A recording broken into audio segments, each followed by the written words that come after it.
Thank you guys all again for being here today. It's good to see you, see some live faces. So my talk today is on curiosity and courage. This is something I've been thinking a lot about lately. I know I've been talking about it a lot lately because we're in uncertain times. And I don't know about you guys, but I've never looked at the future with so much uncertainty before, because we have this big question hanging over us right now.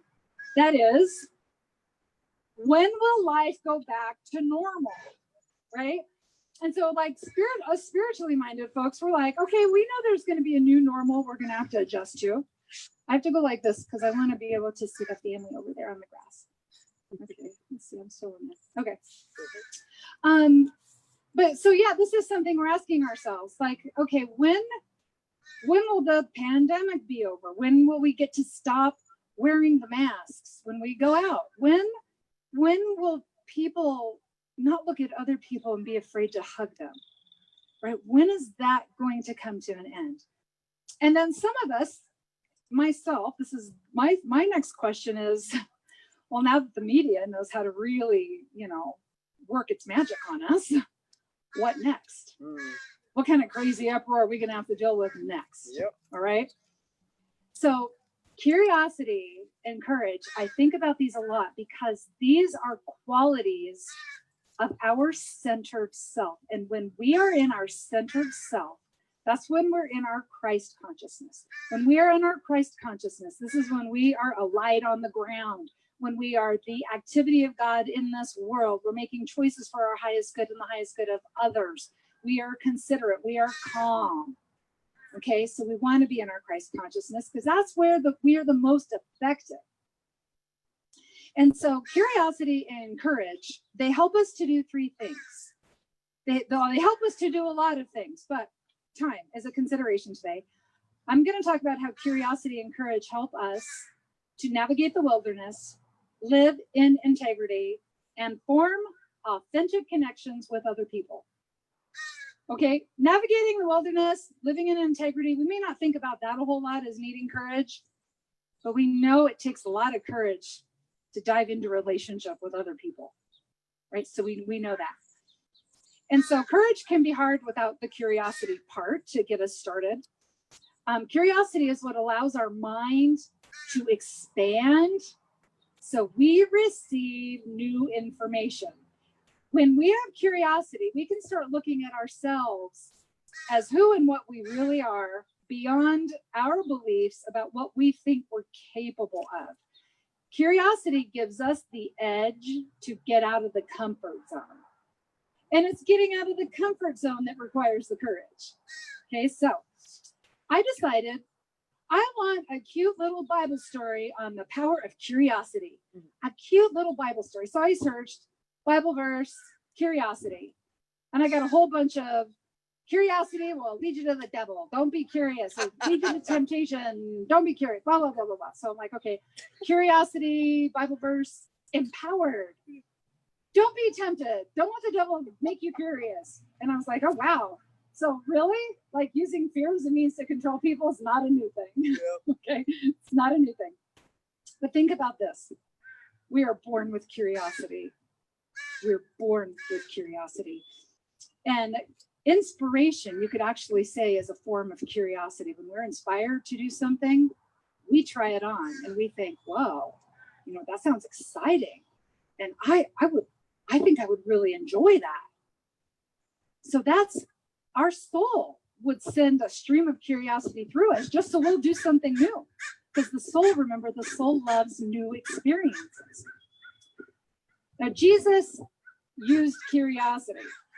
In fact, why do you think so many people came and wanted to hear him talk? Because they were curious. They heard, sorry about the wind, guys. They heard about all the miracles he was doing. And then that curiosity led many of those people to experience greater faith, to experience healing, and to experience greater understanding. So curiosity led them down a new path. Curiosity invites us to dig deeper with fresh eyes, right? To see things in a new way. His disciples also asked him a lot of questions, and he never shut them down. He never said, well, don't ask, just do what I say, right? In fact, he invited the curiosity, and he told them, because you're my friends, I'll tell you everything I know. I'll tell you everything I know. And he also said, ask and you'll receive. Do I need to step back? Is this better if I'm like right here? No. You sound great. You sound great either way, Deanna. Okay. All right. Thank you. Okay. So he wanted to keep his disciples curious. And so this is why when they asked him questions, he answered sometimes with another question. Yep. And he just kept them curious because he wanted to keep them interested, right? So when we're curious about how that within us works, we dive deeper into that, into discovering, well, what is it that works through me? What is it that I'm capable of? Like, what is the next brightest version of myself that I could do or be? Even in the whole Harry Potter series, the theme is curiosity. It's curiosity. And Albus Dumbledore, he takes a very practical approach to curiosity. He says it's not a sin to be curious. This was in, I think, The Goblet of Fire. He tells Harry, when he discovered Harry going through something of his very personal in his office, he said, it's not a sin to be curious, but be careful how you use your curiosity. And he was talking about boredom curiosity, idle curiosity. Okay, what we're talking about here today is the quality of the centered self. Being in our Christ consciousness gives us a higher quality curiosity, right? So that's the curiosity that leads to looking at the world in a different way, because we know the world is worth knowing. The world is worth experiencing. So curiosity leads us out into the comfort zone. This is where we need our courage. And so this is where we can do this first big thing that's powerful in our own life when we do it. And it's navigating the wilderness. Now in the Bible, there's a story about Jesus going into the wilderness for 40 days. At the beginning of the pandemic, I called it going into the desert, but I like the term wilderness a lot better. I like it a lot better. So we go into the Jesus. Okay, this is why Jesus went into the wilderness. He was baptized. And after that baptizing, he suddenly was just like, boom, knew what he was with total 100% clarity. He knew what worked through him, total 100% clarity. And so now he goes into the wilderness to clear out any limited thinking. Because now the adversary tempts him to look at conditions, okay, to be limited by the conditions that are out here. But that's walking by sight and not by faith. Jesus's entire ministry was going to be based on walking by faith, not sight. Okay, so he went into the wilderness to get clear on his way of thinking. And when he walked out of the wilderness, he walked right into his purpose. And he started teaching. He started ministering. 100% clarity. Going into the wilderness, what this did for Jesus, one of the things was he got really clear on what it was that worked through him, who he was, and what he was here to do. When we go into the wilderness, we get clear on who we are, what it is that works through us, and how we're here to serve. When we're clear on what it is that works through us, okay, the big IT, God, source, love, the force, it works through us, for us, as us. When we have that clarity, then we trust ourselves because we trust what is working through us. Now, when Jesus started his teaching ministry, he never doubted himself. He just knew what it was that works through him. He didn't look at conditions ever again. He didn't look at Lazarus and say, that guy's dead. That guy's dead.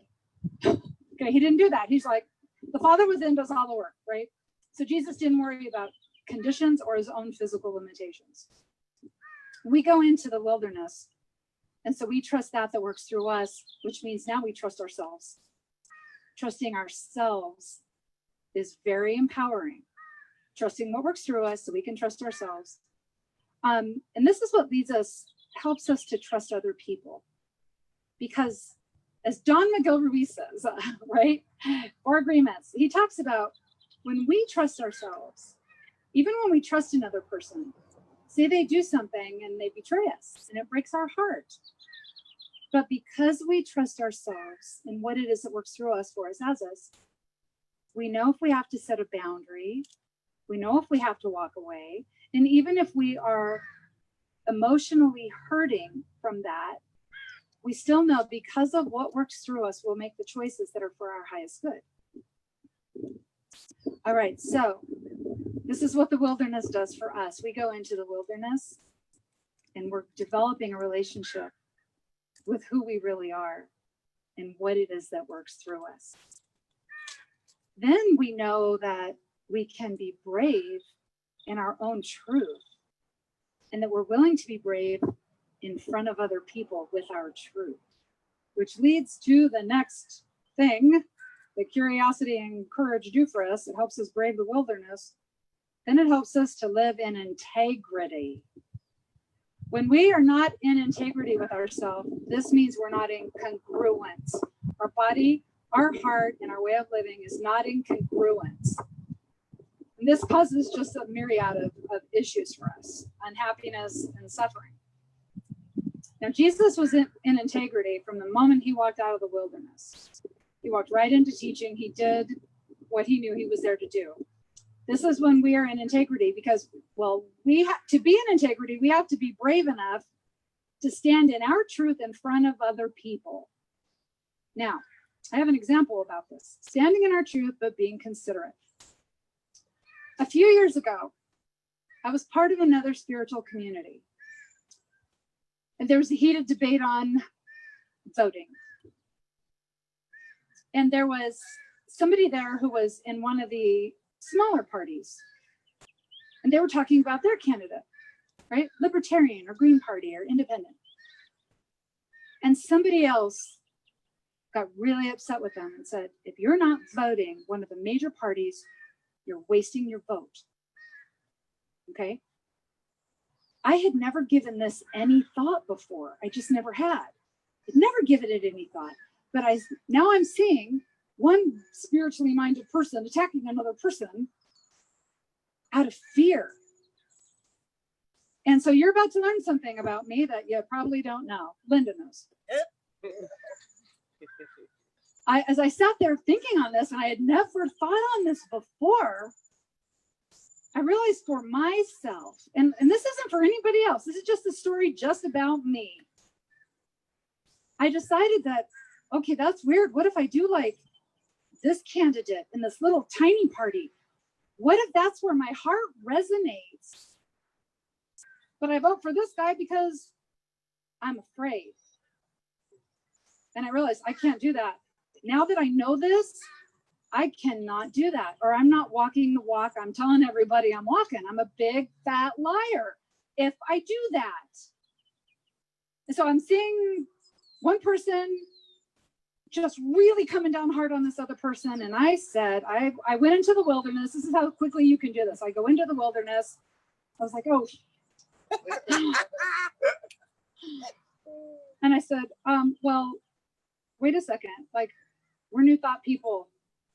And I guess for me, I am in agreement with this person because I feel like if I'm not voting my heart, if I'm not voting for the person I resonate with and believe in, then I believe I'm a liar and I'm voting out of fear. So that's how I'm going to be voting too. I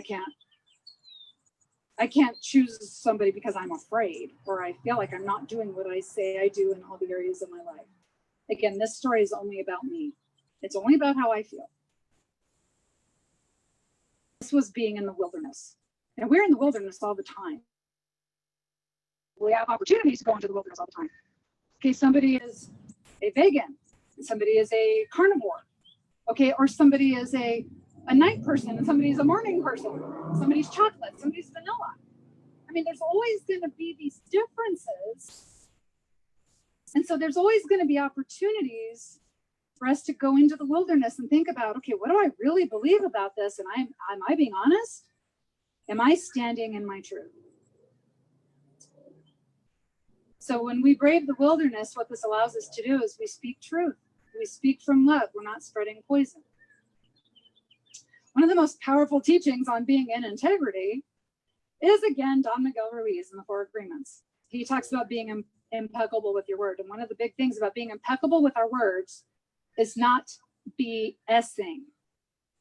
Not BSing. Did you know that when we BS, it actually means we don't have understanding about something? And I was like, whoa, that's really good to know now, because I know how it feels when I'm BSing.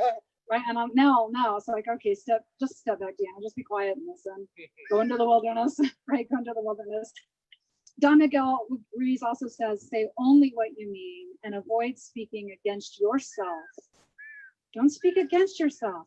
I couldn't do that. I'm not smart enough to do that. I don't know how I could handle that. What was I thinking? God, am I a freaking idiot? That's when we speak against ourselves and not gossip about other people. That's it. It's so simple, right? And then just use our word for the direction of love instead of poison. You know, at the beginning of the pandemic, the day that the governor said, stay home, everybody, this was really dangerous, I did that. I just did what Linda did. I went, oh.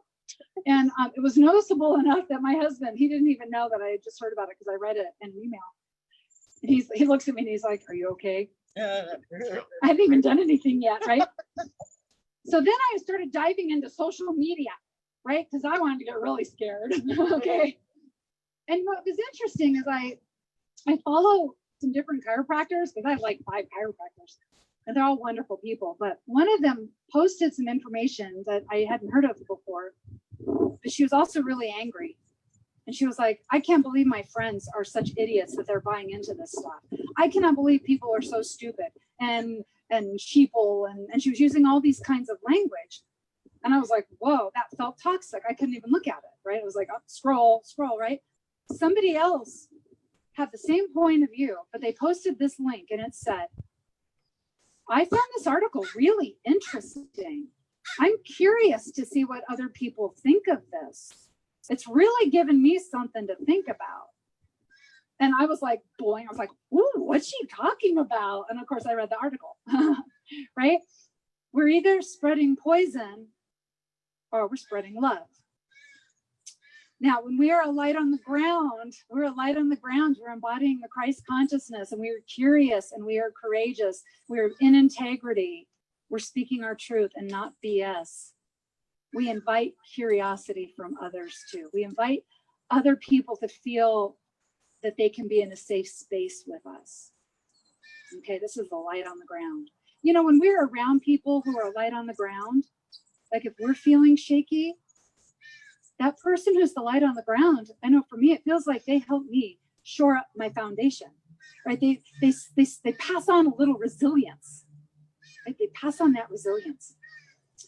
Okay, so this then, braving the wilderness, and then we are speaking truth and love, right? We're being impeccable with our word to be in integrity. This leads us into the space where we can form, the scariest place, right? We can be forming authentic connections with other people. Okay, so you've all read Harry Potter, right? Yeah. Okay, all right, love Harry Potter. When you first get to Hogwarts, in case you're wondering, Harry got to Hogwarts, and one of the first things new students discover is that you get sorted into one of 4 hats, right? You get sorted into one of, not 4 hats, 4 houses. 1 hat, 4 houses, yes. And so there's Gryffindor, there is Hippogriff, Slytherin, and Ravenclaw. Hufflepuff. Right, Gryffindor, Hufflepuff. Why did I put Hippogriff? I don't know. Hippogriffs are awesome. The bird, Buckbeak. Okay. Hufflepuff, which I'm in Hufflepuff. I took a quiz. Gryffindor, Slytherin, and Ravenclaw. Okay. Now, each of these kids, when they got sorted into their house, they went and sat at the table for their house. All of the kids at that table cheered for them and welcomed them in. And every student there believed their house was the best house. Now, those of us reading the book, we thought everybody in Slytherin was evil, right? But what we find out is going through the stories, all of the houses have powerful qualities that add to the greatest good of the whole. All of the houses. One house was not better than all the others. And you know what we do? We sort ourselves into houses is what we do. We sort ourselves into like-minded groups. We sort ourselves into religions, into political groups, into parenting groups, right? There are all kinds of groups we can sort ourselves into. But not all of these groups actually facilitate and encourage a really deep, authentic connection. Some of them do. I mean, I feel like, we have a great group here, and I know there are lots of political differences here, but we're here out of love, and it's love that connects us. Now, if you're in a group because of a thing and you change your mind and you tell them that you change your mind, I'm not vegetarian anymore, I'm a carnivore. You're no longer part of the group because that group was just, I'm not on anymore. You're not on anymore. Oh, well. You're on fire, though. Oh, thank you. Chicka, chicka, boom, boom. Can you hear me okay? Yep. Okay. All right. So we know. Well, it's so sad. It's so sad. Could you grab this? You're coming to pieces there, girl. So many moving parts. So many moving parts. So I don't know about you, but I have had the experience of being part of a group, and I changed my mind because I got curious about something else, and then I didn't fit in anymore. Right? So we're connecting. We connect with others through love. Through love. Not, I love ice cream. Love, the cosmic force whose sweep is irresistible. That is how we connect with each other. There's love like in the space that's between us. There's love that's all around us. It's love that allows us to feel safe in expressing our truths. Like when I told my truth about how I look at voting, right? When I told Linda, I knew she wasn't gonna get on my case about it. I knew that. Now I know none of you will. Now that you heard me up here talking about it, you're like, I'm not even gonna talk to that girl. Not even gonna say anything. Okay, so love is what truly, authentically connects us, and it takes curiosity and it takes courage to trust in love. Now, when somebody braves the wilderness, they step into their truth, and they're not afraid to live their truth. They're not afraid to share it. That means they can now express their Christ consciousness, their centered self. They're impeccable with their word. They're only sharing truth and love. They're not spreading any kind of poisoning. That person would automatically reflect the very best qualities out of any membership group that they chose to be a part of. They would show the best qualities of any political party. They would show the best and the highest qualities of any religion. It doesn't matter what they would be a part of, because they brave the wilderness, they trust what works through them, and they now speak truth with love. They would make anything look worth joining. That's what we do when we brave the wilderness. We are rising above our limited perceptions of what we believe we are capable of. We rise above that. We trust ourselves because now we trust what it is that works through us, for us, and as us. We know that is working through us, whatever you want to call it, God, the Holy Spirit, your inner being, the force, source, it is bigger than anything in its way. We see the conditions, we see the obstacles, and they could run us over, just our physical body, but it is bigger than anything in its way. And that's what we're trusting. That's what we're acting on, right? Making choices for our highest good. That allows us now to live in integrity and speak truth, speak from love, be a light on the ground. That is what then leads us into forming authentic, loving connections, right? Because we're speaking from love, and now we're the heart in the hands of God in this world. So now that's what we're sharing. That's what we have to bring to relationships. When we know ourselves, like Jesus knew himself, when we know ourselves, look at all that good we're bringing into our relationships. We're serving as the best example instead of a horrible warning. Now, we need courage for all kinds of situations in our lives.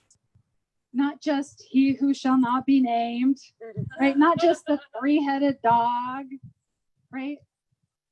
we don't have to embody the heavy duty amounts of courage like Harry Potter had to and like his friends had to. Every day, we're faced with times where we have to muster up our own courage, right? If we have to, like, we want to try something new. If we want to try something new, that can feel scary. And so we have to muster courage for that. If we want to ask for what it is we really need, right, for the first time. I remember when I was told, ask for what you really need. I was like, well, I can do that? Right? We ask for what we need. The first time we have to set a boundary with somebody. Okay, that is scary. Setting a boundary, saying, you got to stop. You're all done here. Right? Telling somebody we don't agree with them. That takes a lot of courage. Albus Dumbledore said, there are all kinds of courage. It takes a great deal of bravery to stand up to our enemies, but just as much to stand up to our friends. Right? And that's what we're doing when we're standing in our truth. Having courage allows us to trust that God is working through us, for us, as us in every area of our life. Having courage allows us to choose to see the activity of Spirit in situations we don't understand, in the situations that maybe are scaring us, right? Choosing from courage allows us to be brave even when we've lost our way, right? To have faith even when we've lost our way. And that is how we create heaven on earth. And so it is. So it is. Yeah.